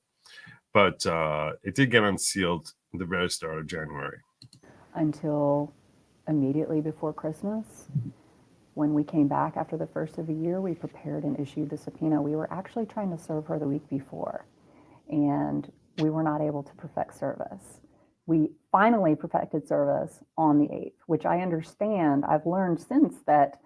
Those of you who joined late, I'm watching an interview with the attorney for Nathan Wade's ex-wife from her divorce proceedings with Jocelyn Wade. So this is Jocelyn Wade's attorney. And she represented Jocelyn in the divorce against Nathan Wade. Because this question has been asked of me, that apparently that was a deadline in the criminal case for filing motions. Oh, so that's why that's why Ashley had to get it in by January 8th, because of a deadline in that case. So that could be a little serendipitous. which would make them look like they're working in cahoots, but not really anything related to each other. Interesting. That actually, all of this makes sense. All this makes sense because Ashley Merchant would be a lot more concerned about meeting a deadline that relates to her particular case than she would be about beating this woman to the punch with breaking the news about Fani and Nathan having a relationship. So it really could just be an unusual quirk that this all happened at the exact same time. And I think that what she's saying here, from just the perspective of legal process, is logical. It doesn't sound to me like it's a lie, especially if you're considering the motivations of the different parties here. It's not in her interest to start sharing stuff with Ashley. Is it in her interest? I guess it could be in her interest. But she has to worry about attorney-client privilege and stuff of that nature. She's walking a very fine line if she was in cahoots with Ashley Merchant. So I would give her the benefit of the doubt that she's telling the truth about that from what we've seen so far. Had no idea about that. There certainly was no coordinated effort. What I can say is that adultery is not only a grounds for divorce in Georgia, but it's also a factor that the court considers in equitable division of property. So as soon as I received information indicating this potential relationship, I went after it. As for other people and the timing of when they did, what they were looking at, and where they got their information, I can't speak to that. A total coincidence. Yes, they did.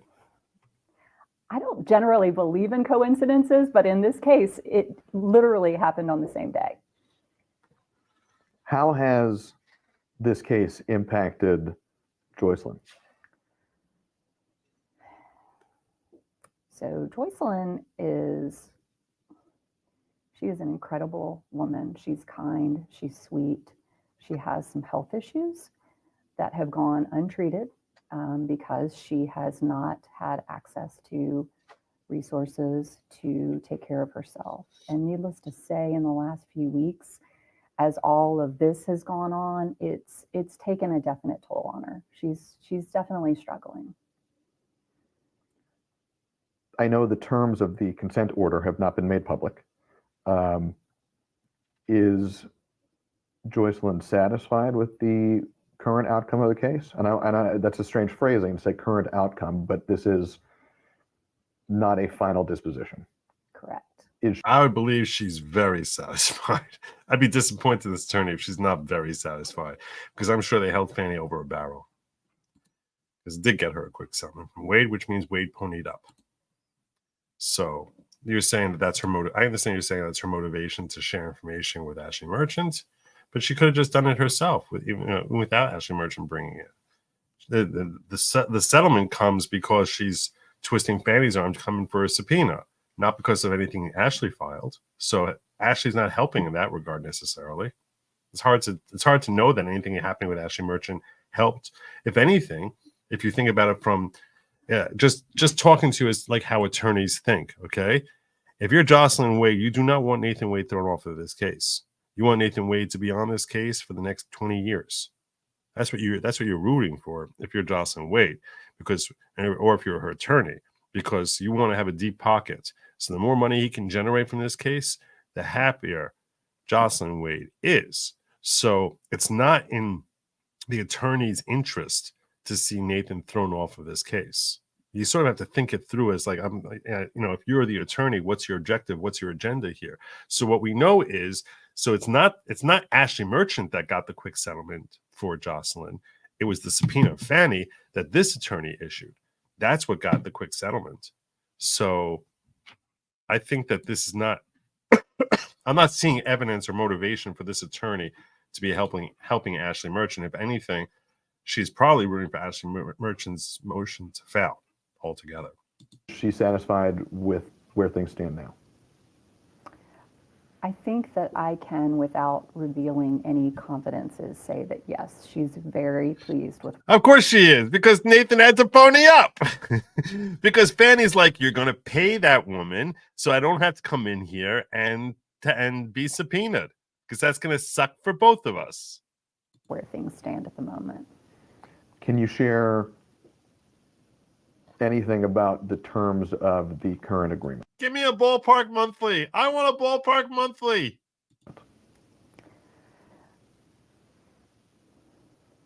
Nope. Beyond the fact that we established temporary support and that Mr. Wade is paying attorney's fees and litigation expenses, I can't. That makes sense. Do you have a sense of when a final disposition will be reached in this case? It's been a 2-year-long process now. Nathan Wade has a list of documents that he has to get to us. And after we receive those documents, And that's another thing that's probably causing delays. He's probably waiting until after there's final disposition on this motion before he files anything with the court related to the documents he has to get to his ex-wife or her attorney. So, yeah, these are all the reasons that this attorney would not want this motion to be out there, because it's basically probably holding up her access to documents, and she probably knows that if she has half a brain. we are going to try. And I'll tell you this much: she has enough of a brain that she realized that turning the screws on Fani might be a helpful way to actually get some money. To mediate the case within 45 days. And if we are not successful, then we will proceed to the next phase of litigation. I want to circle back to kind of where we started here. As you jogged something in my mind there when you mentioned kind of the 45-day time frame. Mm-hmm. As of this point, DA Fani Willis has not given sworn testimony in the divorce case, correct? Correct. The most current order on the matter This is a month ago, by the way, this interview. So is a stay from the judge in this case. Yes. Do you foresee a scenario in the future where you would renew your efforts to get the district attorney to testify? I do foresee a scenario in which I would renew those efforts. What would that look like? What would require you to get to that point? So the next step, the judge wants to hear testimony from Nathan Wade. The next step, if the efforts in the next 45 days or so are not successful, would be to depose Mr. Wade. And depending on the answers that I get in that deposition, I would then make a determination as to whether or not to proceed with revisiting the issue of the deposition of DA Willis. You say depending on the answers you would get in that. let me tell you something. She's going to be asking about the 12,000 text messages. She's going to be asking about the 2,000 phone calls. She's going to be asking about the geolocation showing that he's spending the night at Fanny's.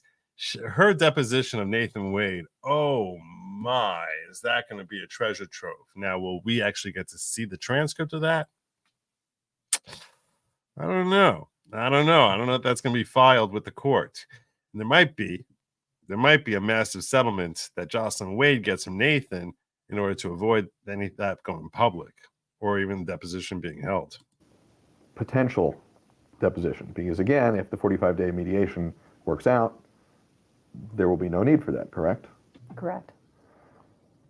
If you do get to a point where you pursue testimony from Mr. Wade, what information from his deposition would lead you to then seek more testimony from the district attorney?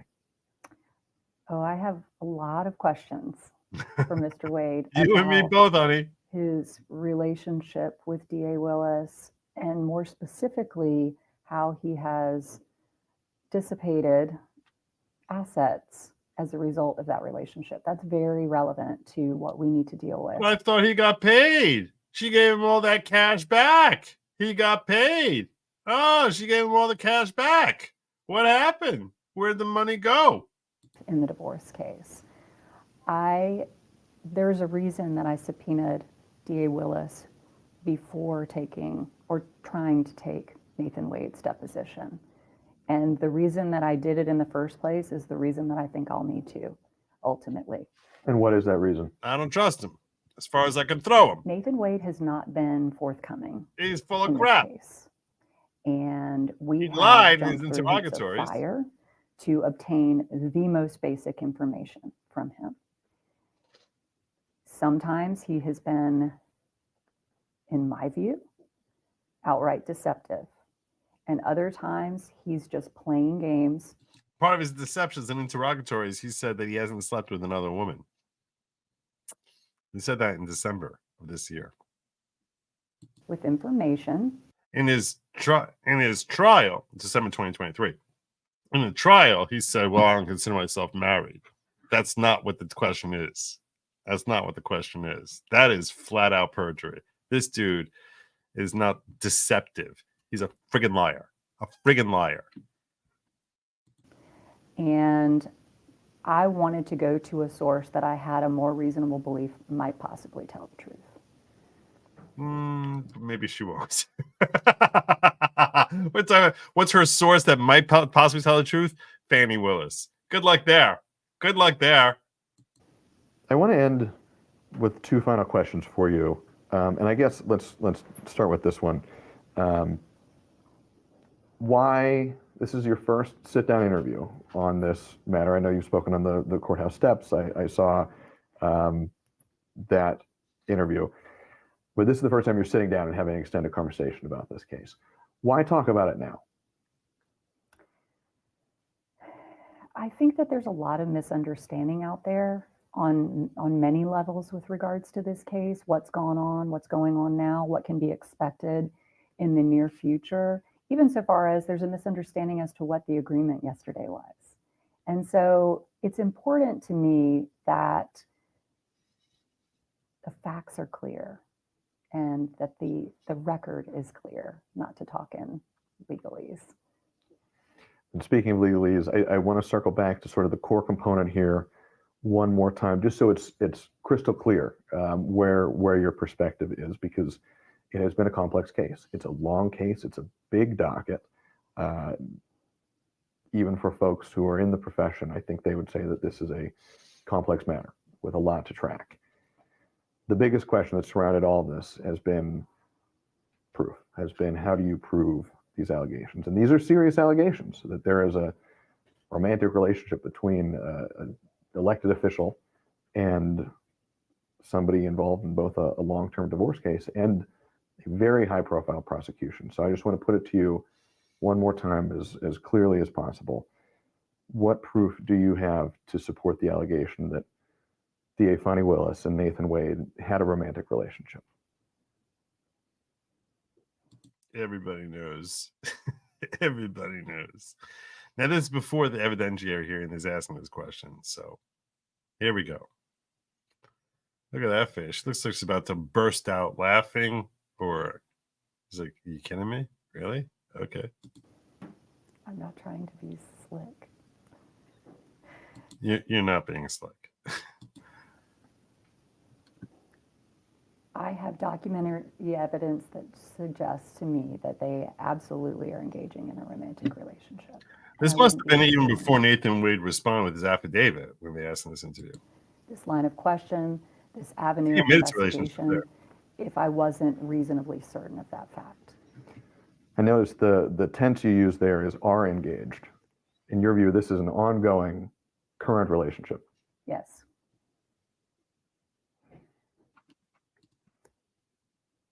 I always say, I don't see how they're aiding and abetting his deception out of money. You'd have to be more detailed as to how it is that they've been helping him hide money from his ex-wife. Even if they were, I don't think that you have to figure out what the cause of action would be. Yes.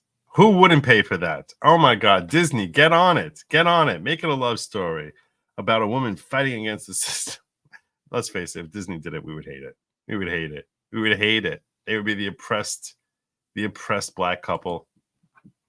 We would hate it. And then when they do a remake of it, they would have to be like two gay dudes, to sort of make it even woker than the original. We don't want it. You don't want it. You don't want it. You think you want it. You think you want it. You really don't. Last question, but then something comes up. So I just want to. We do it in court too. I know. Well, you want to make sure. It's important to us that you have every opportunity to respond to anything and everything. Right. It comes down to a fairness issue. And so you mentioned you wouldn't be pursuing this line of questioning if you weren't reasonably certain of this. There are those. Oh, I forgot this. I missed this earlier. I'm sorry. Breck Nichols. I appreciate you. $10. Drop me a $10 ramp for the bagpipes. I appreciate you, brother. Thank you so very much. To have said that, why does this matter? It's tawdry. it's salacious. Why does this matter? Why does a potential relationship between these two matter to your case? To people who ask that question, what would you say? I would say what we just discussed a moment ago, that adultery is not only a grounds for divorce in Georgia, it's also a factor for the judge to consider, or the court to consider, in equitably dividing assets. The fact that it's become salacious, it's always talked. But is it really? Is it really? I mean, I guess she considers herself a princess. Maybe Wade was truthful, he didn't sleep with another woman. Fanny might be acting as his beard while he slept with. Ooh, I like it. Audrey, in every case. The fact that it's salacious, I think, is because of the specific people involved in this case, which obviously we have no control over. But we need to figure out. Nor could they have control over. Nor could they. Let's face it. Two star-crossed young lovers like Fanny and Nathan, could they really help themselves? Could we really ask that of them, that they should be able to help themselves? Really?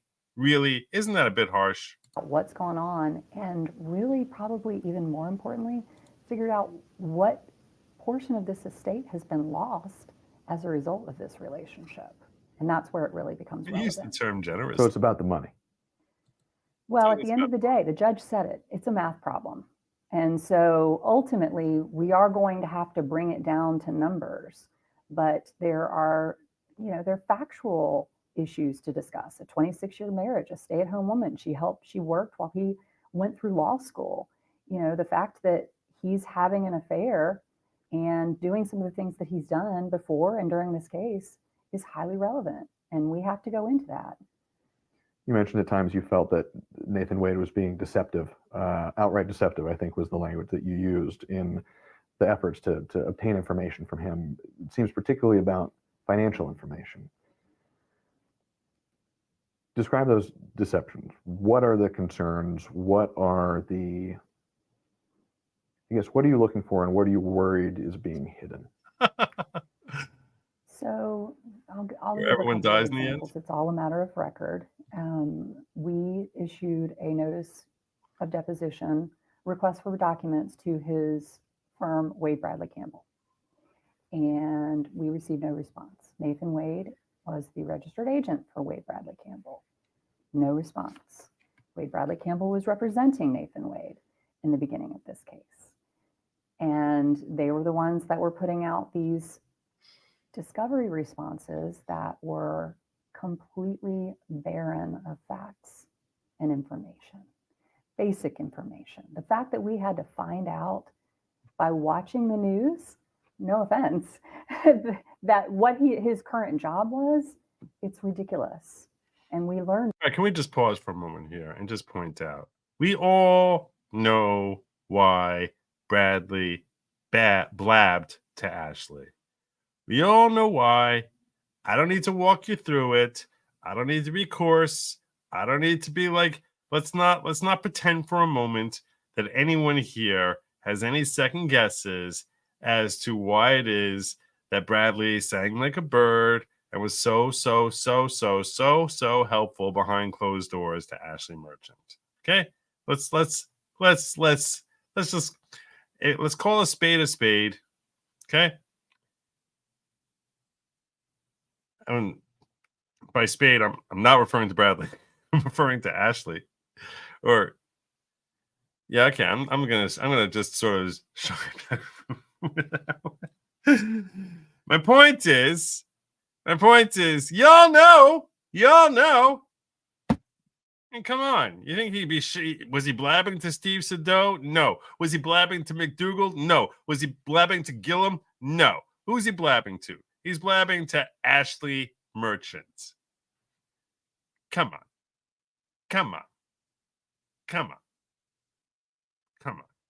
You know why he did it. You know why. It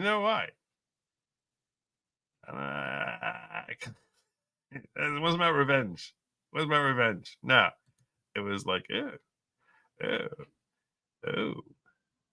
And it 2 years almost after this case had been going on, because he wouldn't disclose it. He knew the information. He has a duty to seasonably supplement his discovery, and he just wouldn't do it. He kept Surprise, surprise. producing the same handful of documents that he knew didn't tell us what we needed to know. And as far as questions, he's answered questions in a way that I do not believe are truthful. Mr. Wade's been paid, according to public record, hundreds of thousands of dollars for his role as a special prosecutor in the ongoing criminal case against former President Trump and other co-defendants related to allegations of 2020 election interference. Mm-hmm. Are those payments at the core of what information you're seeking? And forgive me to be repetitive on this, but I want to make sure we drill down as much as possible into the core details here. And I don't want to put words in your mouth either, so I want to frame this carefully. But are those payments, are those... Yes, that's what Ashling wanted. He wanted Dunkin' Donuts. That's exactly what he was looking for. And he figures, oh, her office is right next to Dunkin' Donuts. If I'm nice to her, maybe she'll bring me a dozen. I don't know. I don't know. Maybe that's what it was. Payment records, what you're seeking, most of all? That's a piece of it that we've been seeking. Payment records, tracking the money. You know, they say always follow the money, and that's what we've been trying to do. Follow where it's been going and what accounts it's been going into and where it's ended up. And that has taken a fairly Herculean effort because there's a lot of... My chat is going all sorts of crazy directions right now. I don't even know what y'all are thinking. I don't even know what you're thinking. I don't understand. I make reference to Dunkin' Donuts, and all of a sudden, everyone here, just Dad, if you're watching, don't read the chat. Okay, just don't read the chat. Of inconsistency with what's happened with the money. You feel that there's been an effort to hide how much he's been paid? You think? In this day and age, it's very difficult for people to hide money, given the technology that we have. But I do know that he has been putting money in places that it would seem to me that he is trying to shield it from discussion in our divorce. Is there anything I missed that you think is important for people to understand about this case and about your role in it? Honestly, I know that there are all these questions about coordinating and that sort of thing. I'm here to do a job for Joyce and to protect her. If there's anybody that deserves it, it's her. And we're not connected with the other case. We are seeking similar information about the same people, but for different purposes. And it's important to me that people understand that. I think that Joyce has gotten a lot of criticism for this belief that nobody's she's criticized working with others involved in that prosecution, or that we are. And that's just not what's happening. All right, so there you At go. any time, and I failed to hit the right microphone. We already covered that. So there you go. Romeo and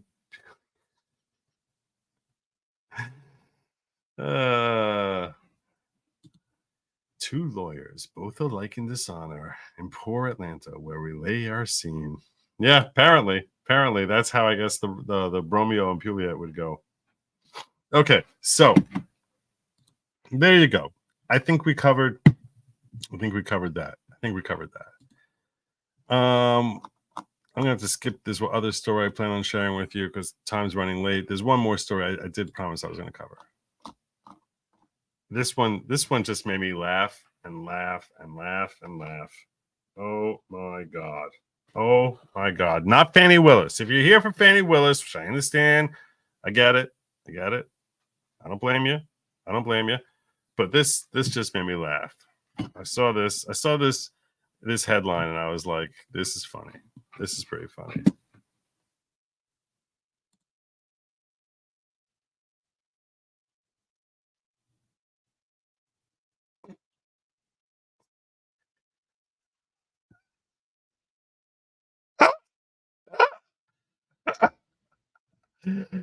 Obviously, that's what he said. Very, very much what he said. Totally. This is exactly what Trump said. I am sure This is exactly what he said. Now, I know YouTube isn't really very fond of certain words that might be on the screen at the particular moment. If you're hard of seeing, which I'm not sure if that's a thing. If you struggle with vision, you can't read it there.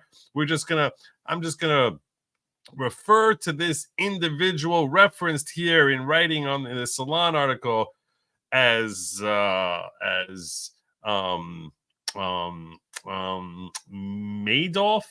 We'll call him Madoff. He said Madoff did some good things. Chief of Staff says Trump praised Madoff in the White House. It's pretty hard to believe he missed the Holocaust, John Kelly says. Yeah, okay. Here we go. It took 3 years and the last of his opponents in the primaries to drop out before we get this thing dropping. Okay. Former President Donald Trump praised German dictator Madoff while in the White House. Former Chief of Staff John Kelly told CNN very, very sincerely with a straight face. He said it with a straight face. Of course, obviously, that's what he did. Obviously. Trump repeatedly praised authoritarian leaders while serving as president. Kelly and other former senior advisors told CNN's Jim Sciutto. Sciutto? Is it Sciutto? I don't know. Sciutto? Whoever. Trump praised Chinese leader Xi Jinping, North Korean leader Kim Jong-un, and Russian President Vladimir Putin, the former aide say, but his most unnerving praise was obviously for Madoff. He spent all his time talking about how much he admires Madoff. Oh, obviously. Quote, he said, well, but Madoff did some good things. I said, well, what?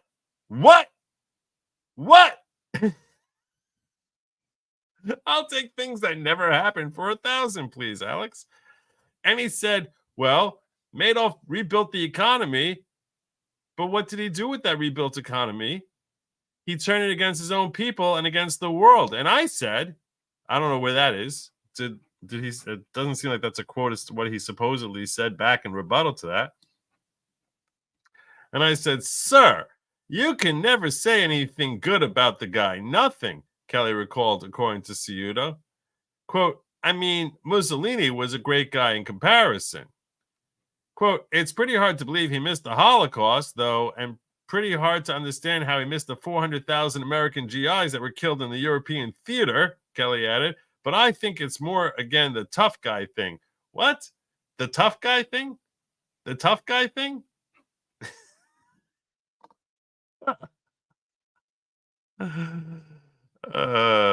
God. This is crazy. This is crazy. Who actually believes this stuff? Who believes it? Why now is when this comes out. Really? Oh, how convenient. Isn't that just convenient that he basically says everything behind closed doors that the left claims is what he says. But he said it all behind closed doors, and we never heard about this until, I don't know, the primaries are over. That's the first time we hear about it. Interesting. Fascinating stuff. Okay. All right. It wasn't just Madoff's economic policies. Oh, it gets better. It gets better. Kelly said Trump also expressed admiration for Madoff's hold on senior Nazi officers as he lamented his own lack of staff loyalty. Obviously. Yes, obviously. He also said, I wish people looked at me the way they look at Madoff. And then he gave me the old Sigmile and gave me that big high five. He gave me a big high five there. Quote, he would ask about the loyalty issues and about how, when I pointed out to him, the German generals as a group were not loyal to him, in fact, tried to assassinate him a few times, and he didn't know that, Kelly recounted, because he's too stupid. We're all much smarter than Donald Trump is. He's a complete bozo. We know a lot more facts than him because he's so dumb. It's like, this is like it's almost like you can picture like this is like the wet dream that this guy from working for CNN has, is like, this is the quote that I need someone to give me. Can you say this? Can you say this next part also? How he was looking to be worshipped the way that Madoff was. Quote, he truly believed when he brought us generals and that we would be loyal, that we would do anything he wanted us to do. Obviously. Which, by the way, you're his friggin' generals. You should be loyal to him. I mean, you're his generals. He's the commander-in-chief. At the very least, you should be following his orders. You know, that's kind of how the whole hierarchy in our constitutional system kind of works is, you know, commander-in-chief kind of oversees the generals. I don't know. He wanted us to be loyal. How dare he? How dare you? How dare you? Former Trump National Security Advisor John Bolton added that Trump views himself as a big guy. Yeah, well, not as much of a big guy as, like, you know, the 10% dude, but John Bolton is not completely unhinged, obviously. And please make sure you heard that last part with sarcasm. Quote, he likes dealing with other big guys, and big guys like Erdogan in Turkey get to put people in jail, and you don't have to ask anybody's permission. He kind of likes that, Bolton told you. He's so bitter about being fired, Bolton. I'm going to find some other people who he fired and see what they have to say about him. Let's see what else they have to say 5 years after the fact. A Trump spokeswoman in 2021 denied that he had praised Madoff, Trump campaign spokesman. But we're going to bring you this article here and now. Now that Nikki Haley's gone, we're going to bring you this now. Trump campaign spokesman Steve Chung told the outlet, John Kelly and Bolton have completely beclowned themselves and are suffering from a severe case of Trump derangement syndrome. They need to seek professional help because their hatred is consuming their empty lives. Which I would certainly agree with that, Steve Chung. So there you go. In case you haven't heard it yet, apparently, very, very, very much happened. Really happened. Very, very much happened, according to CNN. This totally happened, obviously. You know, somewhere in Miami, some producer is making a movie with a Fannie and Wade lookalike in a law lab. Oh, please, no. God. Ugh.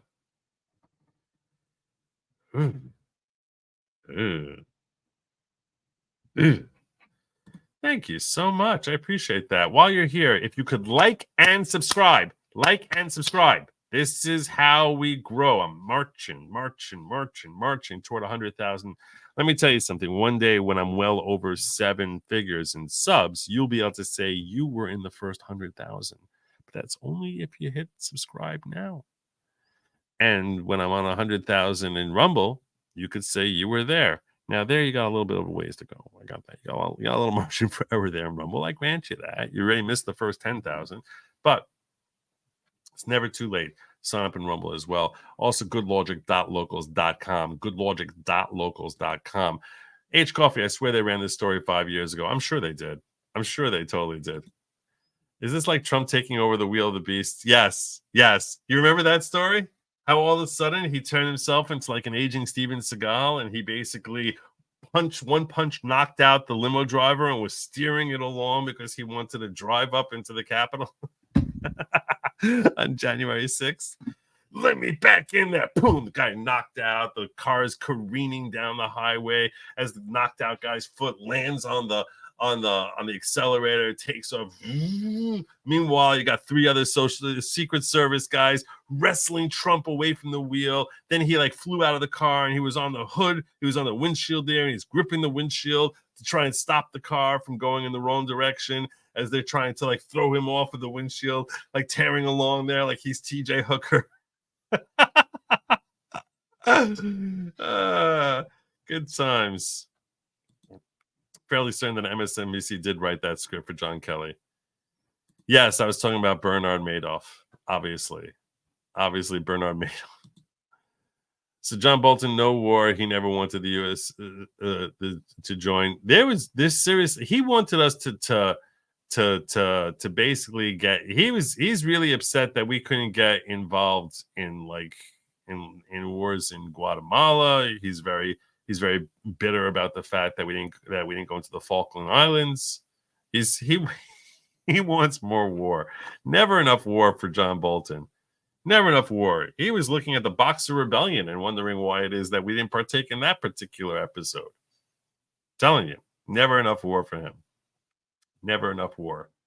He's mad we didn't get involved in the French Revolution.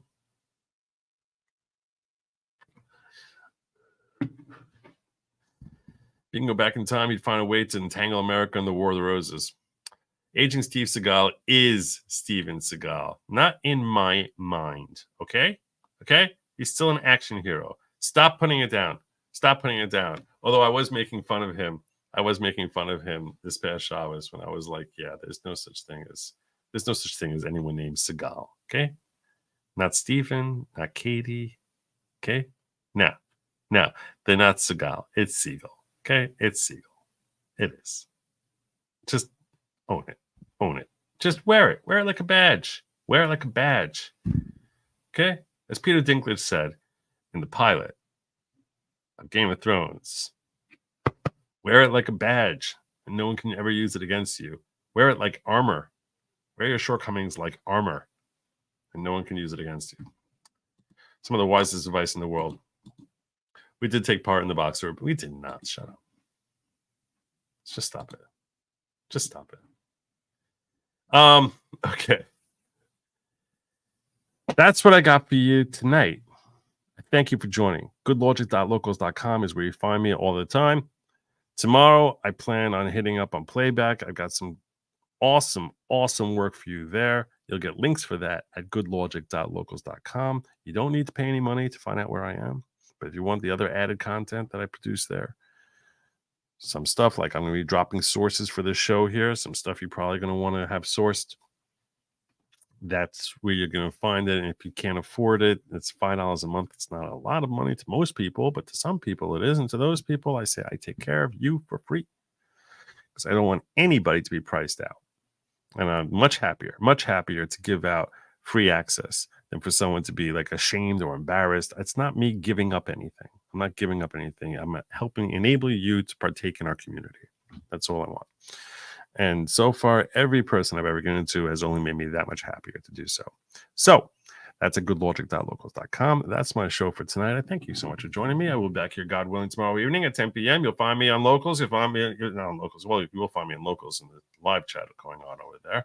You'll also find me on Rumble. You'll find me on YouTube. You'll find me on X. I'm hanging out there in the wind. Stay happy. That means no matter what people tell you, never eat the box. And as always, my friends, Godspeed.